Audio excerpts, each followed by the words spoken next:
విచ్చలవిడిగా మద్య అమ్మకాలు పెంచుతా ఉన్నారు, పెరుగుతా ఉన్నాయని కింద ఒక ఆరోపణ చేసే కార్యక్రమం చేస్తున్నారు. ఎక్కడ చూసినా కూడా సోషల్ మీడియా ద్వారా కూడా ఈ వాస్తవాలు ఈ సభ ద్వారా ప్రజలకు, ప్రతిపక్ష సభ్యులకు అందరూ కూడా తెలియాల్సిన అవసరం ఉంది అధ్యక్ష. 2014-15లో 10,012 కోట్ల రూపాయలు ఆదాయం ఉంది. అదే 23-24 అంటే బీఆర్ఎస్ ప్రభుత్వం అధికారం దిగిపోయే నాటికి 34,869 కోట్లు, అంటే 24,860, ఆల్మోస్ట్ 60 crores, అంటే 248%.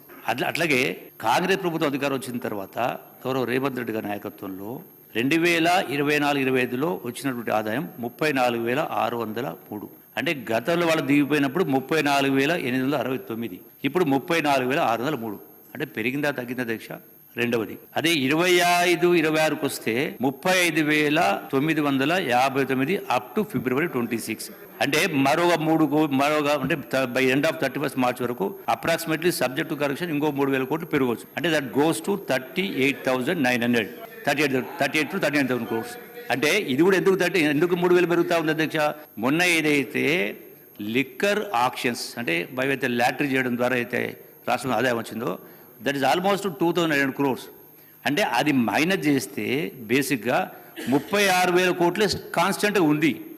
అరే 2 సంవత్సరం తర్వాత కూడా అసలు డిఫరెన్స్ అనేది లేదు, మీరు పెరిగిందంటారు. సపోజ్ మీ ప్రభుత్వ పాలనలో, గత ప్రభుత్వ పరిపాలనలో జరిగినప్పుడు లెక్కేస్తే యావరేజ్గా 24% మీ ప్రభుత్వ 10 సంవత్సరాలు పెరిగింది. నేను చెప్పట్లేదు, ఇది రికార్డ్స్ ద్వారా గత ప్రభుత్వం లెక్క ప్రకారం చూస్తాం. మరి ఆ ప్రకారం కనుక నిజంగానే ఈ ప్రభుత్వం ఆ లెక్క ప్రకారం పెంచాలనుకుంటే మరి 34,000కు 24% పెరిగితే ఎంత అధ్యక్ష? అంటే 1/4 అంటే 34లో 1/4 అంటే ఇట్స్ ఆల్మోస్ట్ 7,000 అంటే సంవత్సరానికి.